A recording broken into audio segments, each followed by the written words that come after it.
పని చేస్తున్న ప్రభుత్వం తరపున నిజాలు వివరించేందుకు, చంద్రబాబు బతుకేమిటో వివరించేందుకు, ప్రజల్లో బలం గాని విశ్వసనీయత గాని లేని చంద్రబాబు కూటమి ఎదుర్కొనేందుకు మన సేవా సైన్యం వచ్చే 2 నెలలు ఓ యుద్ధానికి సిద్ధం కావాలి అని అడుగుతా ఉన్నాను. ఈరోజు పేదవాడి భవిష్యత్ కోసం నిలబడడానికి మీరు సిద్ధమేనా అని అడుగుతా ఉన్నాను.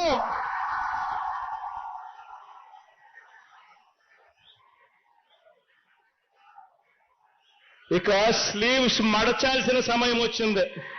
వాళ్ళు చెప్పారు ఇప్పుడు ఒక మాట. ముఖ్యమంత్రి ఒక సభలో మాట్లాడుతూ చొక్కా చేతులు మడత పెట్టే సమయం వచ్చింది. చొక్కా చేతులు మడత పెడతాడంట. నువ్వు మీ వైసీపీ కార్యకర్తలు చొక్కాలు మడత పెడితే మా టీడీపీ కార్యకర్తలు, జన సైనికులు, ప్రజలు